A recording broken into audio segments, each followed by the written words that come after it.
All right, welcome everybody. This is Raccoon City Roots, episode 2. I'm here with BAZOLI. Is that how you pronounce the name? BAZOLI BAZERINO. Okay, I thought so. I didn't want to butcher your name, No, you're but good. but it's nice to meet you. Thank you for coming on. Introduce yourself. Tell us a little bit about yourself. All right, I'm BAZOLI. As you can hear, my huskies arguing. I'm BAZOLI BAZERINO. I also go by Baz or Boz. It doesn't matter how you pronounce it. Same thing. Um, I've been a Resident Evil fan for oh man, since it came out. I was about I think 9 or 10 when it came out, Mhm. and been playing it ever since. I actually got started going into it with my grandfather. I used to go to his house during the summer times back in California, where I'm originally from. Um, and and just been going to his house, been playing games with him. Played Resident Evil and Silent Hill and Siren, all the Resident or the old horror games from I don't know our childhood and stuff like that. Oh wow. So you said like you bonded with your grandfather over that then, huh? Yeah, yeah. I remember at first I was very scared of it. So I think the first one he started me off with was Resident Evil 2. Mm. And Resident Evil 2 I kind of have like a trauma with because you remember the movie Aliens, I'm assuming. Oh yeah. Oh yeah, for sure. The chest burster scene. Oh yeah. Yep. Iconic scene. Can you imagine watching that as like a 8-year-old? Well, see, I'm a little bit weird because I was like 4 years old, and I'm 26, so I was born in 1998, and whenever Freddy versus Jason came out, that was like 2003 or something. I went to the theaters to Okay. watch that as like a 5-year-old kid. So yeah, so I'm Oh weird. my I've always loved god. horror. Yeah, as a kid, I was never really scared of that. I always thought it was like interesting, actually. Oh dang. Okay, yeah, so I was in a different kind of like experience when it comes to like horror movies like that. Uh, So my grandfather, it's as far as like me and my siblings go, there's only me and my sister. And my mom would rely on my grandparents to kind of like watch us during the summertime and stuff like that. So to kind of like save her money. mhm. And so I remember us being dropped off at my grandparents' house, and my grandfather's rule, as far as like making sure that me and my sister grew up okay, was that he didn't want us to grow up to be sissies. Mhm. And so apparently putting us in front of the TV while watching like these old horror movies was a great idea. So like my sister as like a 4 or 5-year-old was watching Red Asphalt. Oh, Yeah. Or like Trilogy of Terror. And he made uh, me watch Aliens and Nightmare on Elm Street and what was the other one? Friday the 13th. yeah. Yeah, see, that's what I'm talking about. Yeah, I grew up watching like Friday the 13th and stuff. It's weird because like, as far as I can remember, like literally like being conscious, I just remember somehow like remembering Friday the 13th, you know. I mean, I didn't necessarily Yeah. watch all the movie because there's some very adult scenes in there, but and as a kid, I just ran around. Oh yeah. So I only got to see bits and pieces, but yeah. I like I said, maybe that's why I'm a twisted person now. I don't know. Hey, friend after my own heart, dude. Like Yeah, same boat. yeah, But like I said, yeah, that's what I was trying to say too. Was like that's why I got like a little traumatic experience when I started watching RE2 when my oh, grandfather yeah. was playing it. Uh, Specifically the part he played Leon A lot, Mm. and then I found the scene with Ben Bertolucci inside the prison after Birkin infects him. Yeah. And then I watched that scene and I just remember looking at him and I'm screaming. I got so scared. I ran back out of my grandparents' game room and I ran immediately to my mom and she's like, "What the heck is going on?" And she looks at her dad and she's like, "What did you do?" And immediately she starts getting mad at him. But I still went over and still played Resident Evil games with him. I would usually sit there next to his knee and I would read the strategy guide with him. Oh, that's pretty cool, actually. Yeah, I was his little gaming buddy, as you would call me. Yeah, yeah, that's back in the days now, you couldn't just Google things, and it was also a lot of word of the mouth too. Oh yeah. Well, it's also great because it's like it's just learning how to read. I mean, yeah, that's true. I didn't quite think about that, but yeah, that's actually a Yeah, good point. yeah. I remember him telling my mom, "I was like, hey, I'm killing two birds with one stone." She gets to, not be scared of stuff when she gets older, and she's learning how to read by helping me out in Resident Evil. I mean, that's actually pretty smart, honestly. If I ever have kids, I may have to reuse that strategy. I'll have my kids reading, like I Oh said, yeah. Dr. Seuss. It'll be like a game guide from like 20 years ago. Yeah. Oh yeah. And I So, remember too, like, oh, go ahead. oh no, no, no, you're fine. Go ahead. Oh, I was gonna add on that it was just really cool, like just sitting next to my grandfather, reading the strategy guides and looking at the art from like all the Mhm, different Resident Evil games that he bought, and actually like sitting outside of we used to have Electronic Boutique. I know that's not around anymore, or EB Games, mhm. and at GameStop waiting for like the new Resident Evil game to come out. And I remember when he got every video game he ever got, it always came with a strategy guide. He made sure to grab the strategy guide as well. Specifically, I think it was for me. And then he was also subscribed to like Nintendo Power. He was subscribed to PlayStation Magazine, so I got to read the magazines as well. Oh wow. See that's actually pretty cool, and Uh, that's something that you just don't really see anymore. I mean, even like with just video games themselves, you used to get pamphlets inside that were almost like a small book in itself, you know. And I always loved that growing up because you could always like, read through it, know who you're playing as, get to look at the art. I mean, some of those booklets out there would have a whole almost like few chapters telling you about the story, depending on what game you got.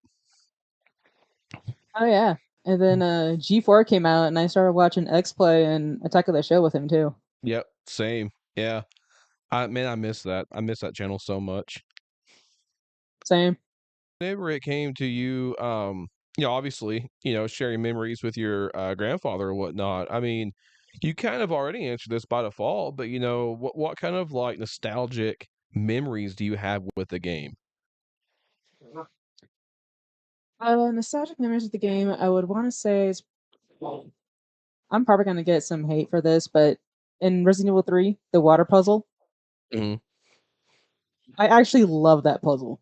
And one of the nostalgic things, every time I hear that doo doo, every time I hear that stupid little sound, it makes me immediately think about my grandfather and hanging Mhm. out with him and everything. He's still alive, by the way. He's fine. Oh, that's nice. Um, yeah, and I still remember, going to his house, and he always wanted me to help him with the puzzle because he cannot, for the life of him, figure it out. Yeah, I think he So I speaks would for always most be of called. everybody.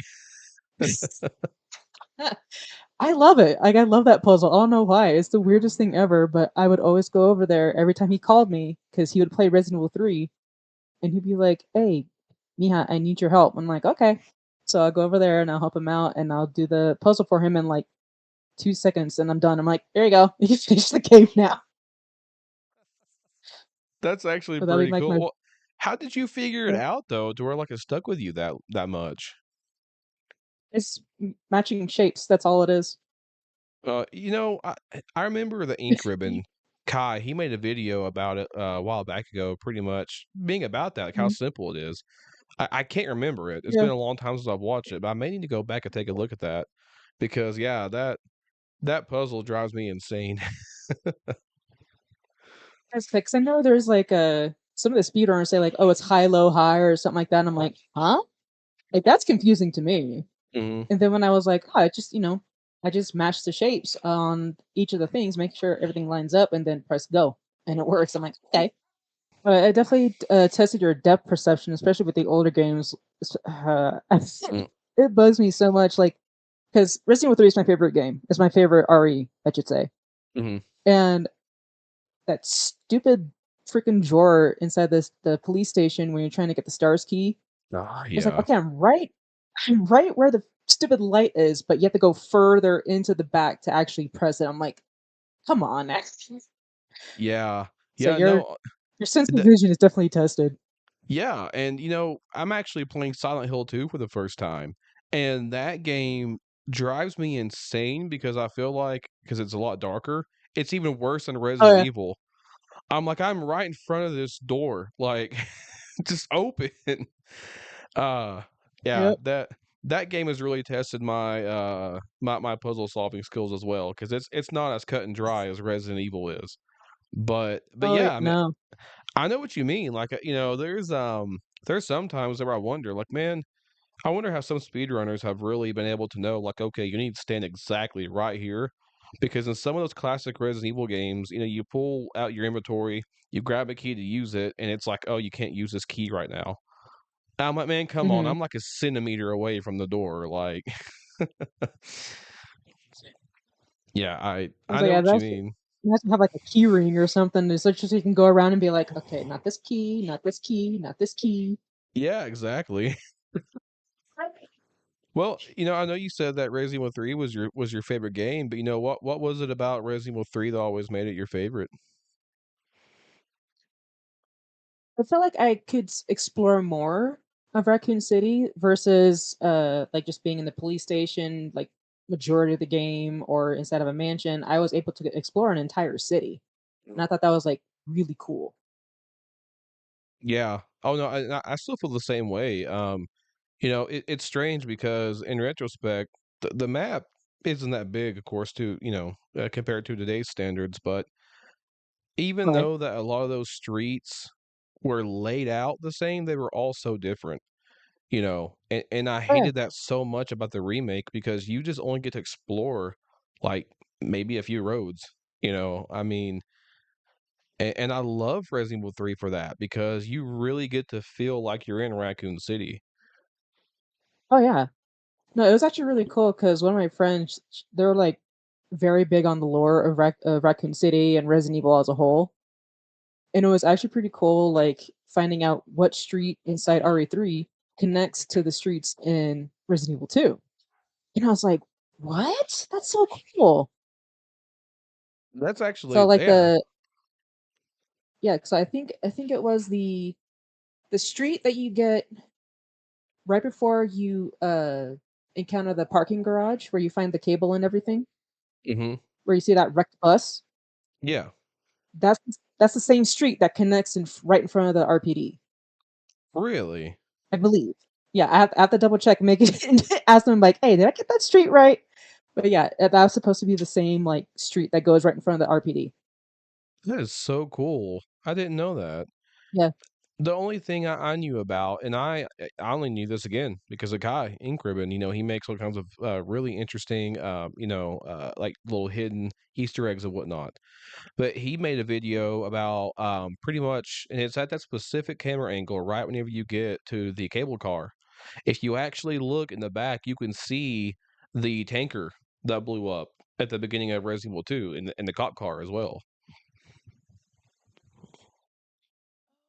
oh, okay. Yeah. Okay. What? Really? Yeah. Yeah, if you I'll have to send it to you later, but yeah, if you look at it, if you look in the background, you can see Leon's car and you can see because there's fire over there. And like Right. I'm pretty sure that's where it's from, which it kind of confuses me because 3 took place before 2. The only thing I could think of is either A, it was just a fun Easter egg, don't think too much about it, or B, Mhm. obviously, whenever you play the game, it feels like you're only playing for, if you're quick at least, 5, 10 minutes before you get there. Um, or even if you're playing longer, maybe an hour or so. The only thing I could think of is that maybe Jill was running around for 5, 7 hours until, early that morning, like 2, 3 a.m. or whatever, whenever Leon crashed. That's the only thing I could think of. Right. Yeah, there is something similar to that as well, where involving Outbreak actually. When after I think it was I can't remember if it was file 1 or file 2, but I remember it was the RPD section of Outbreak. Mm, And after your after your characters leave, like after you survive and you're driving off inside the police wagon, the SWAT car, mm. there's another police car that's driving towards the RPD, and some people were like, "Oh, that's Claire and Leon, heading into after the whole thing that happened." And they were like, "One, that's going a different direction than they came in from Raccoon, and Mhm. two, it's like they said like there's no way because it's days before both Claire and Leon reached Raccoon." Oh, yeah, yeah, I mean, because that's how Marvin that's how you see him get infected, if I remember correctly, you know? So, yeah, that was Yeah, several like days shortly after he before. gets attacked. Yeah, Yeah. exactly. Which, it's interesting because, the S.D. Perry novels I've been reading well, actually, specifically, I was going to buy the one over Resident Evil 2, but I'm cheap. So I actually listened to the audiobook actually by, Becky on the Residents of Evil. Yep. Um, and, I actually bought, and it literally just came in today. I just got home a little bit ago, and I've not even really got a chance to look at it. But I got the one over Resident Evil 3, and if it's anything like the second book, it's gonna be great because what I loved about just the beginning of the second book, is that it actually specifically talks about the streets. So you can even kinda map Sure. things together there as well. That's Mm, not actually that's probably how my friend of mine was able to figure out um the area with the bus destruction and all that stuff was connected to the same street as the RPD because I know that they also read the SD Perry novels as well. mhm. So I'm wondering if that's where they got it as well. Like I actually did read up on that stuff because I was like I heard about RE novels up until like a couple months ago. I was Mhm. like no way. And they're like Oh yeah, there's a bunch of novels like you should read it. I'm like got it. oh, no, it's great. I mean, I won't go too much into it because a lot of these surprises are really cool to figure out by yourself, and the first 4 chapters are already kinda show you all the detail in there, but, you have Oh, answers as nice. to why Leon was even hired. You get answers as to why the dude was already wearing his uniform before he even got there. So Ooh, okay. yeah, so you get all kinds of really cool explanations and answers for that. Again, I won't go too much into it because those are pretty cool to figure out and read, yourself. But Oh, yeah, yeah. I've actually kind of wanted to look at the map of because I think what was it RE3 remake came with a map. I don't know how similar it is to the original three, but I kind of want to go through and look at all the streets and see if there's any similarities there now. Oh, yeah. So, I know you said that Resident Evil 3 was your favorite game, which I may already know the answer to this, but what is your favorite character? Believe it or not, Nemi. Oh, really? Yeah. Really? That was actually gonna ask you what your favorite BOW was. So he's your favorite character and BOW, huh? Well, actually, my favorite BOW is actually the Lickers from RE2. Although you're asking me about RE3, but so I would say it would be the Hunter Betas then. Oh, really? Eh, I'm weird, I know. No, honestly, it's interesting because I've never really heard anybody say their favorite character was a BOW, you know. Yeah, it was the But bad guy chasing your. Sorry, can I like fangirl for a little bit? that's what we're here for. Yeah. Okay. So the whole reason why I thought like I that Nemi is my favorite character in that game is because I thought it was so cool that instead of things just being scriptedly coming out at you and trying to attack you and things like that, I thought it was so cool. Oh, it scared me to death when I was a kid. The fact that Nemi follows you, Oh and yeah. I loved how like his music it would make it'll make you feel so tense and like so like stressed out because you don't know which direction he's gonna pop out of. Like I just played like a little bit a couple weeks ago, and the route that I was taking, I met Carlos over inside the newspaper station rather than the kitchen. Oh yeah. And so yeah, and so I'm trying to collect all the other items so I go into the restaurant, but Nemi was still alive. I didn't, blow him up or anything like that. I haven't attacked him. So I was just purely just running away from him. But I remember hearing his music when he's trying to like look for you.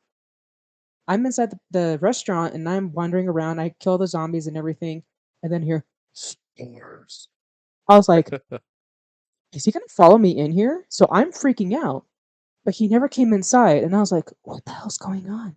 So I tried going up. I'm like, okay, he's probably in the alleyway because I just came from there. So I'm gonna go up through the front. He just pops out through the front. I'm like, hang on a minute. And so I go back inside the restaurant and I go down the back way and he's in the alley. I'm like, no. So it was one of those cool things that I loved about that game is just you don't know where he's coming from, even when you think you know where he's coming from.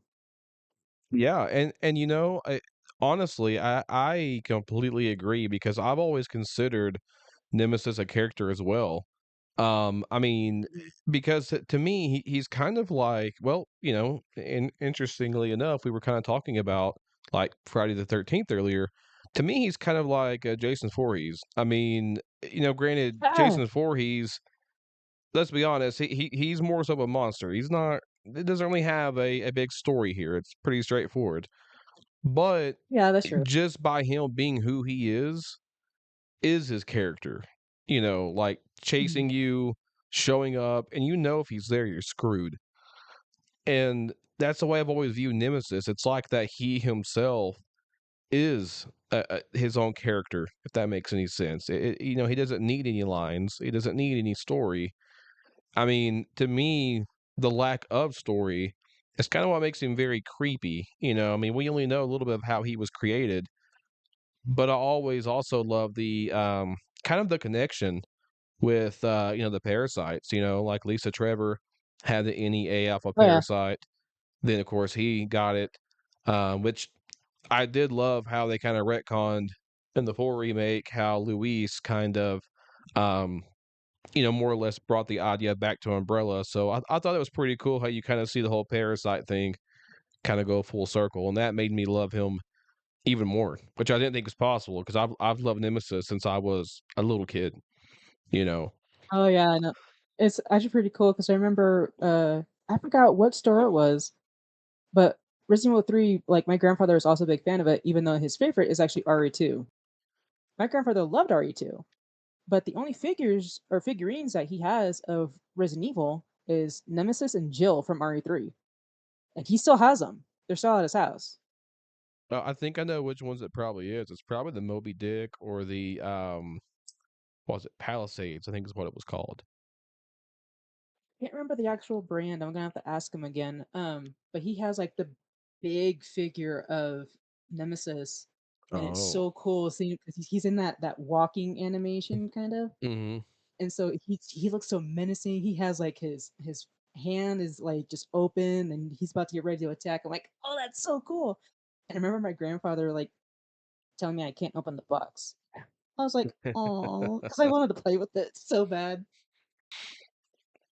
Actually, I do have. I remember you were asking your first friend about like what his favorite piece of merch or memorabilia and stuff like that. Hmm.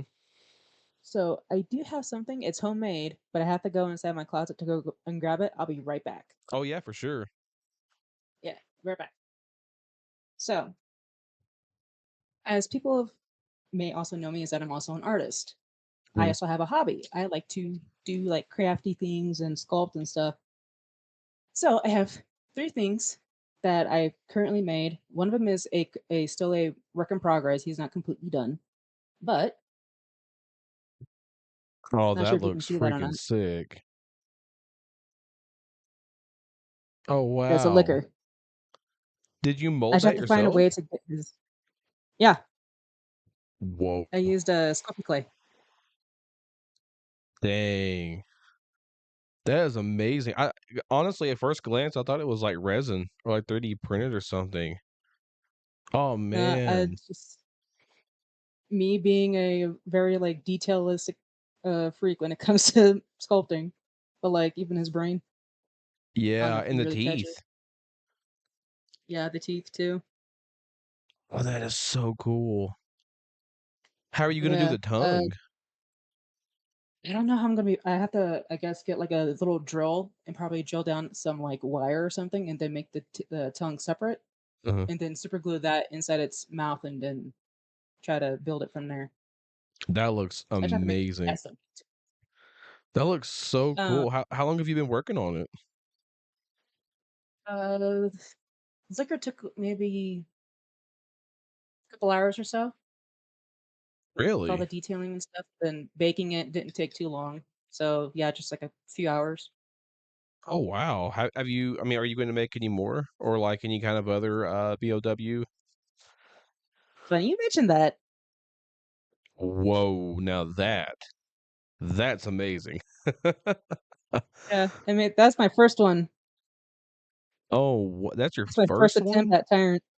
Yeah, it's my first attempt at a Tyrant. Oh my god. So like even getting like the weird pustules he has on his side and everything, like all this Whoa. stuff. Uh, That is amazing. yeah, he's my first attempt, and I was like, I gotta fix him because his hand broke. Oh, man.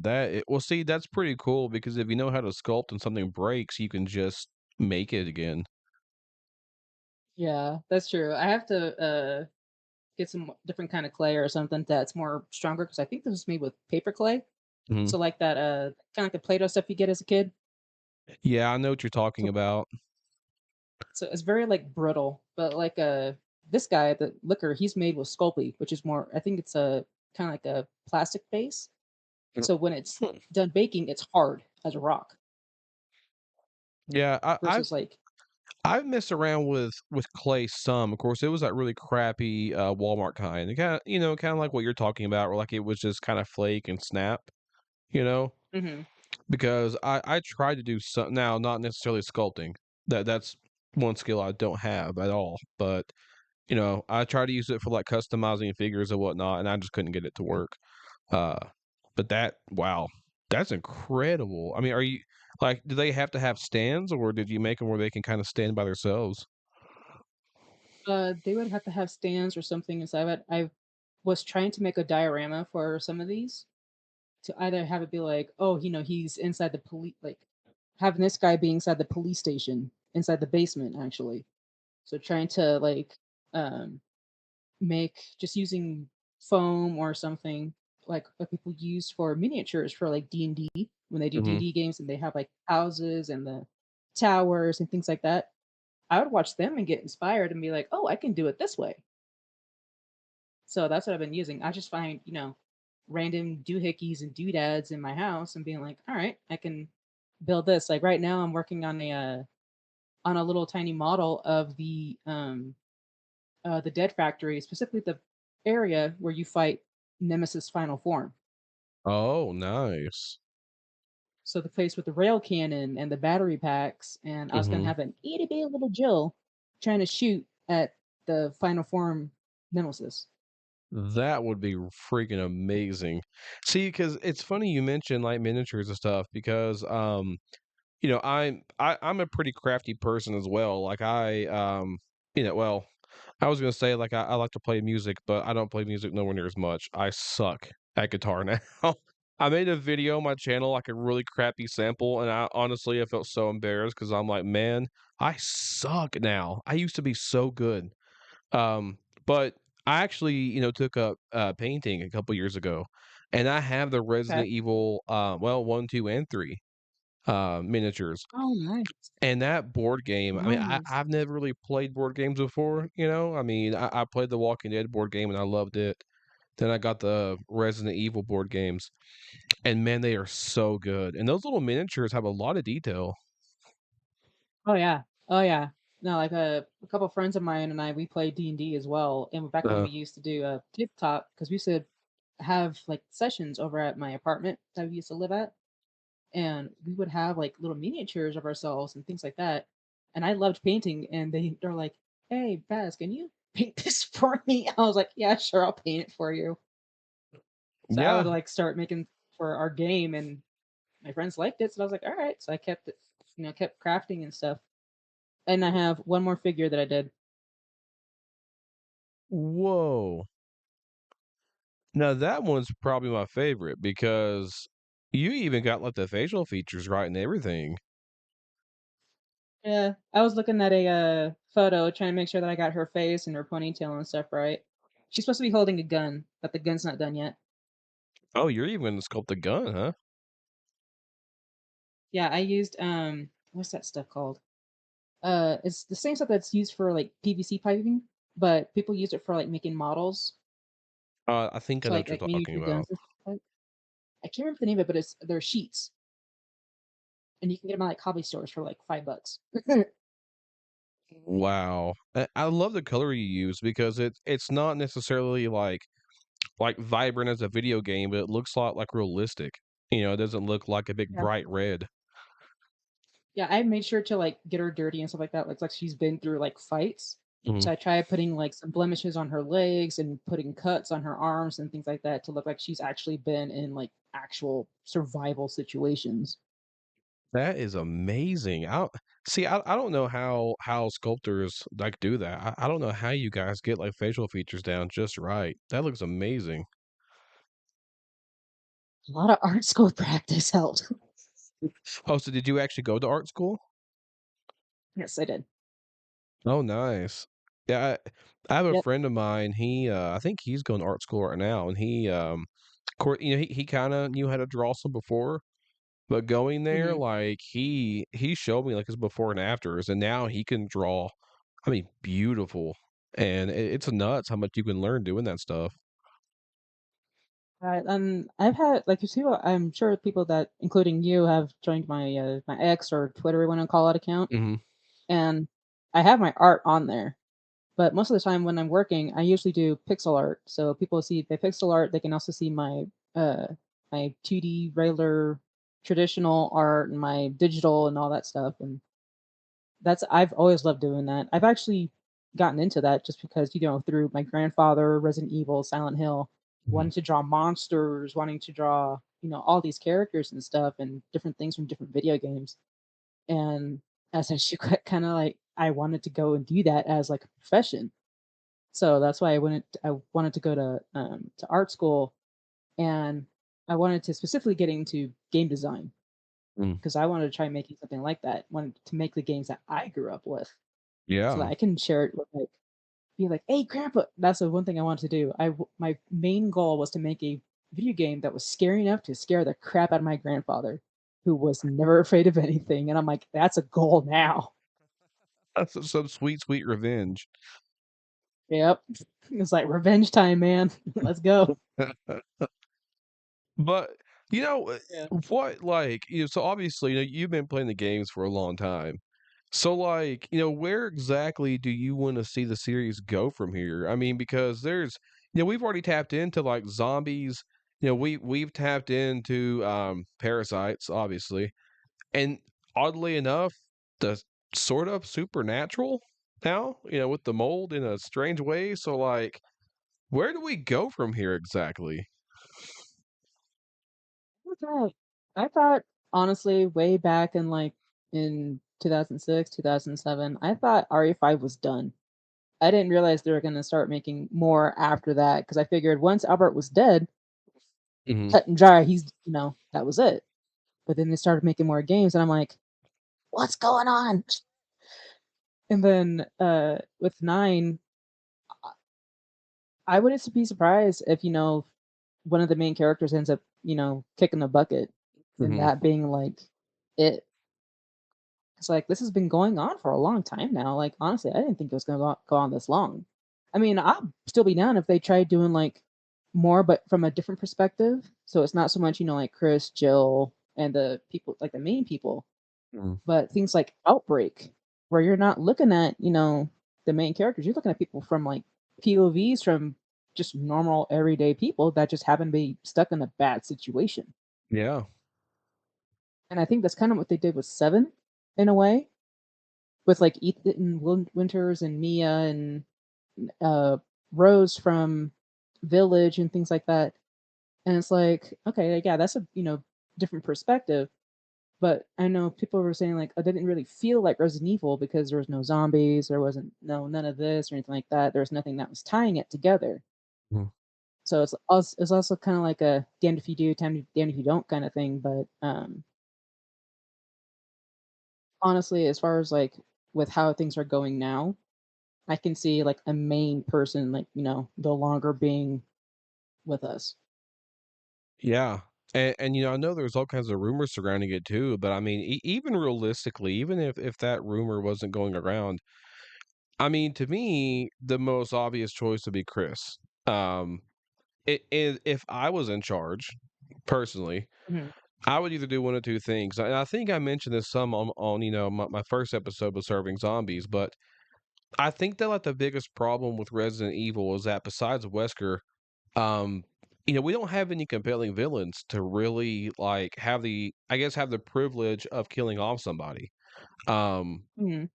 I feel like that if you were to bring along yet another villain and they kill main character, okay, what are you going to do? Are you going to kill them off just like how you do everybody else? And then it's going to feel like just some random person came along, killed one of our favorite characters, and that's it.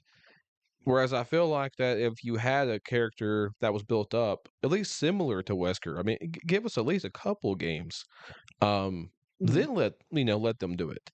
That would be similar if we're like, I don't know, instead of Thanos killing Tony Stark, it was like, the freaking what's his name, the dude from the second movie with the whips or whatever. Like that would be dumb. Well, Whiplash. yeah, That's what his name was in yeah, the yeah. movie. So like, I feel like that, you know, they could do that, or if they were to just straight up kill a character off out of the blue.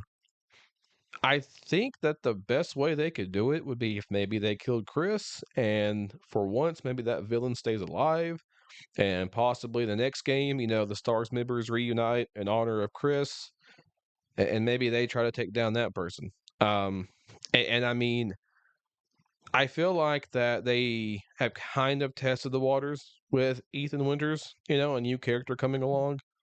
But I kind of feel like that if they do that, they need to actually focus more on his character. Because, the seventh game, I think they focused too much on trying to make you feel like Ethan. But whenever video games do that, you don't feel connection to the character because the characterization isn't really there. Right. No, And I can see that as well. Like understand like where you're coming from with that one. mhm. But part of me wonders is like if there's gonna be like, like this big brawl that's gonna happen like in nine between like say like a main character and the main villain, part of my brain is like, what if they do something to where, one of the main characters is driven so far to be like, that's enough, and then like, injects them with something, they become like a monster just so they can, beat the villain's done, and then like their body can't take it anymore, and they're like, I can't like they're and then they just purge from that. I would have been like, that's hang on a minute. Yeah. But then I can see people being like, no, riot or something like that if it didn't go the way they want it. Because I know making sure the game, you know, meets the fans, not expectations, but like kind of like feeds them good in the way Mhm. to where they're like, okay, I'm satisfied. Like, yeah, like this, this was a good game. Like this, this got me kind of way. So Yeah. like if they can manage a way to do that, I'd be happy. Yeah, and I would too. I mean, because we already saw something a little bit similar, like, with Piers from Resident Evil 6. I mean, Mhm. say what you want. I mean, that game is obviously not a great game. But Pierce's death was pretty sad because, he injected himself with something to kind of try to save Chris. I mean, there was Steve Burnside, but I didn't care about Steve, so I wasn't sad at all. Yeah, if anything, I Hey, was that's my like, first question in my life. "Oh no, he was your first crush?" I was like 13. Give a Okay, fair break. fair enough. Fair enough. Yeah. Because honestly, I actually quote Steve almost every single day because, like, my wife, I started making fun of her because she accidentally said sorry instead of sorry. So now every single time I like mess with her, I'm like, "Oh, hey there, beautiful. Said I'm sorry or whatever." And I usually get met with like, "Shut the hell up." See, my partner doesn't play Resident Evil. He's more like the Battlefield, Call of Duty, Minecraft kind of guy. Yeah. So he can't pull any of that funny stuff on me because I'm like, ha, you don't play that game. Ha ha. Like, I know the references, you don't. Haha. Hmm. But like another thing I wonder though is like, how like where the series is going to go with enemies. I mean, the first thing I could think of, and the thing is, like, I've thought about making a video about this, but it's so hard to put into words, to kind of, I guess show it from what I'm thinking of in my mind. But if they did something with, I don't want to say AI in the sense to where we're going to be fighting Terminator going around, because Yeah. then you're taking away the whole bioorganic weapon part of it, obviously. I don't want to see a Right. game like that. But I guess the best kind of tone I can think of, and this is one thing I will say I did love about the RE3 remake. It's like, whenever you shot Nemesis in the chest, that one particular weak spot, it's almost like he Mhm. glitched out. Like you see him kind of like, almost shocked and kind of like his fingers and arms kind of twitching. And you see, I don't want to say he acts like a robot, of course, by any means, but you see him, I guess, malfunction is the best way I can explain it. And he kind of had that, and you even see it in some of the, like Operation Raccoon City, notably in the movies, but we don't talk about those, to where they treat him like a program. They send him in with I guess, a programming already there to go kill all Stars members. I feel like if they were to do something kind of like that, maybe that would be interesting. Just basically have some, synthetic BOWs with I guess, a programmed task to kill you, kind of like miniature Nemesis running around, if you will. Um, Yeah, I get you. but it's really hard to explain. That's the best way I can do it, but they would have to tread carefully because I don't want to play a game where you're fighting robots. That takes away the entire bioorganic side of it, which is obviously what the series is about. Yeah.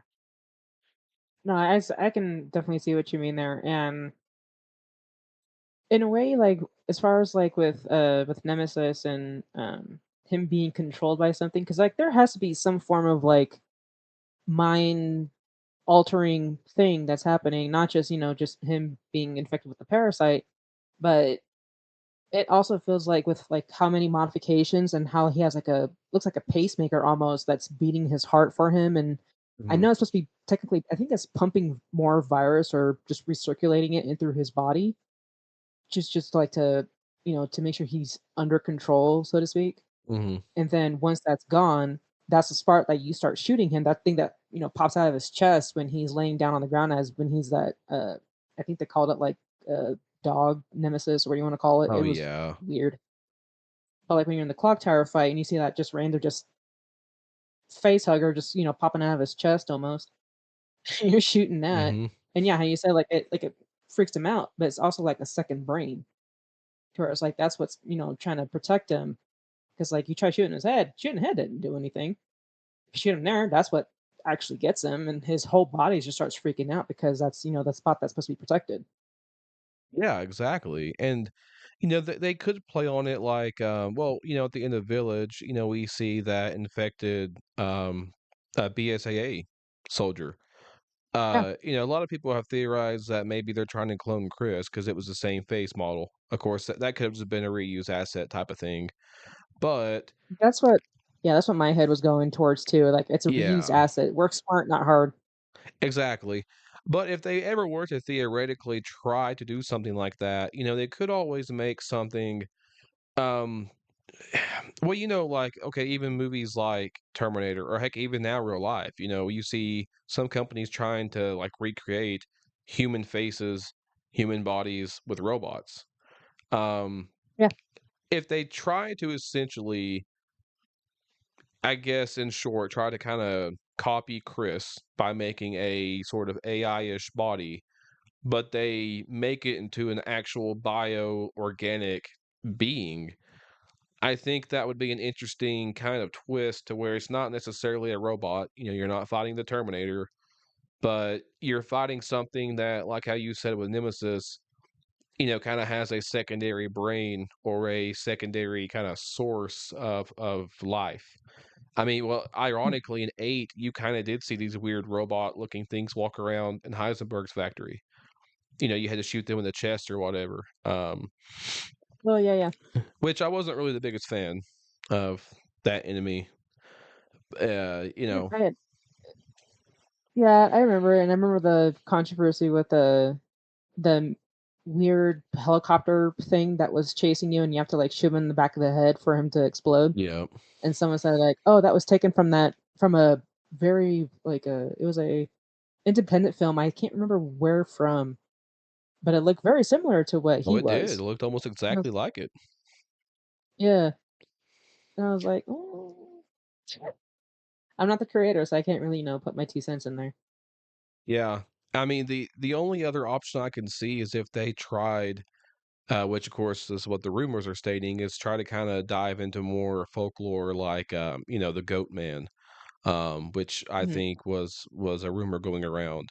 Um, that they could always do things like that, like the Chupacabra, maybe even do the Mothman. Why not? They could do other um, myths like that. They kind of already did vampires and werewolves. Um, Yeah, I mean, the, the whole Frankenstein thing is kind of what I'm referring to with like a AI-ish bioorganic cross.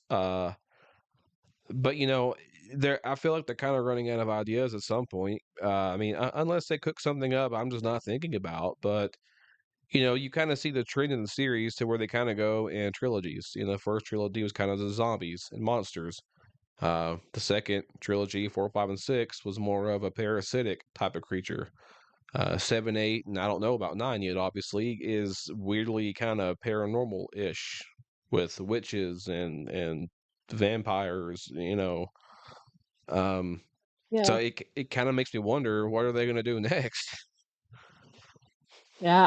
I'm curious, and I'm kind of like I'm hesitant, but also excited. So it's like I really want to see what's going to happen, but I'm also kind of like reserved on it because seeing how they treated remake or with a three at least, it's kind of like it's like you guys took out like 50% of that game. Oh yeah, yeah, for sure. And I can't remember who it was. I want to say it was actually Andrew Salo, if I'm pronouncing his last name right. The director of Keeper's Diary. I'm pretty sure Mhm. I heard a podcast or a video or something where he made a really good point that you know if these rumors are correct and Nine is going to star a legacy character like Leon or Jill or Chris or whoever, this will kind of be the first actual sequel to like Resident Evil 6 because 7 and 8 were kind of their own story. They were kind of their own little um sub story, if you will. I mean, obviously they're officially, sequels to 6, obviously they're 7 and 8, but this will be the first time we actually get to pick up where our original characters left off at. Oh yeah, it'd be nice to see like how that story is going to start. Yeah. Yeah, for sure. But I know you probably got to get going here soon though, Baz, but yeah, I mean I really appreciate you coming on. It's been nice talking to you.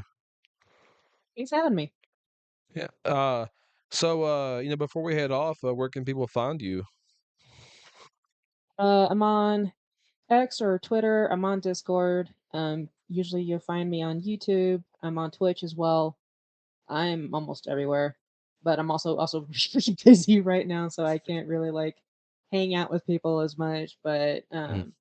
I was you actually got me during a break right now, so you're fine. But Yeah, it was yeah, definitely perfect timing because I came home late and we were just like, hey, you know what? Let's go ahead and just hit record real quick. yeah, but I go by the same name. I'm same name everywhere. Bazoli, Bazerino. I'm on there. Mm. Okay. Yeah, I'll definitely put that all in the description below if anybody wants to go check it out. Because like how I said, you've got all kinds of really nice art. That's actually pretty nice to look at. I like it. Thanks. All right. Well, thanks for coming on, Baz. I appreciate it, and you have a great night.